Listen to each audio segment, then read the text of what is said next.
Өмір өзен. Сырғып өткен уақыт әр пендеге бақыты мен шаттығын сыйлап, зымырап өтіп барады. Әр адамның өмірден өз бақытын табатын өзегі, құтты мекені болады. Ол өзінің жанұясы. Жанұя әр адамның бақыт мекені, құтты ордасы, өзара құрмет, махаббат мекені. Ең басты ережесі махаббат пен сыйластық, адалдық пен адамдықтың алтын арқауынан тұрары сөзсіз.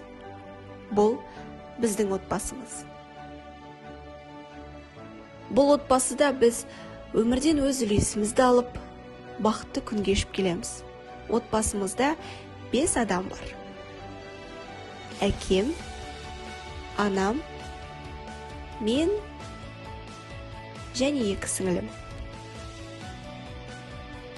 Біздің отбасымыздың басты құндылығы тәрбие мен салт дәстүрді қастерлейтін. Аталар аманатын сақтап, ізетті білім, өнегелі өнерді мұрат ету. Біздің отбасымыздың басты құндылығы осы. Тәрбие тал бесіктен, бойдағы қасиет есіктен демекші, бойындағы бар асыл қасиетті бізге дарыта білген тіреуіміз, сүйенішіміз, бет түзейтін құбыламыз. Асқар тау әкеміз Жұмағұлов Айбол. Әке ұрпақтың панасы, үйдің басшысы. Менің әкем қоғамдық жұмыстарға белсенді, өз жұмысына жауапкершілігі мол, елінің патриоты, тілдің нағыз жанашыры, отбасының тірегі. Отбасымыздың ұйытқысы, берекесі, барлық бастамаларында қолдаушым, әкең барда орындалар арманың дегендей, өмірдегі керегіңді алдымен бір Алла, екінші әкең берер анық. Өмірде үлкен өнеге берген, тағылымы биік тәрбие берген, жанымыздың шуағы, жан бағымыздың жәннаты болған аяулы анамыз Құралбаева Нұргүл. Ана сияқты бақытыңды ойлап, табаныңа кірген тікенді маңдайына кіргенін қалайтын адам жоқ. Шын бақытыңды ойлап, жанын құрбан етуге даяр жалғыз адам, ол ана. Ана үйдің берекесі, қыз баланың өнегесі, шаруаның несібесі. Ананың көзінен нұр төгіліп, жан жағына шуағын төгеді.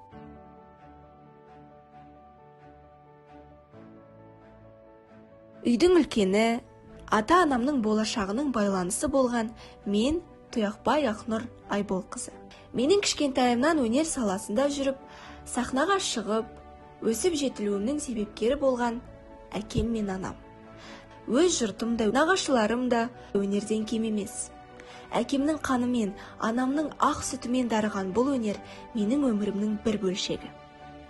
Қазіргі таңда республикалық және халықаралық көркем сөз байқауларына қатысып, бас жүлде мен жүлделі орындарды иеленіп, өз талантымды шыңдап жүрген жастарымын. Үйдің ортаншысы, үлкен сіңілім Тұяқбай Жібек Айбол қызы. 6-шы сынып оқушысы. Арманы асқақ, талабы биік жан. Болашақта ғалым болғысы келеді. Кішкентайынан өз ата-анам ешқашан қартаймайтындай дәрі ойлап табамын деген бала арманы бар. Алға қойған мақсаттары көп. Арманшыл жас қанат. Үйдің кенжесі, еркесі. Ата-анасының шуағы кішкентай сіңілім Тұяқбай Айдай Айбол қызы. Балабақша оқушысы және балет бишісі. Жастайынан өнерге қызығып, сурет, би, ән салаларына өте жақын болып өсіп келе жатыр. Тілі тәтті, болашақта үлкен асулардан көрінетін шығармашыл адам болатынына сенемін. Біздің ойымызша, бақытты болу үшін көп нәрсенің қажеті жоқ. Сыйластық пен махаббат, адамгершілік пен құрмет бақыттың кілті емес пе? Біз бақытты отбасымыз.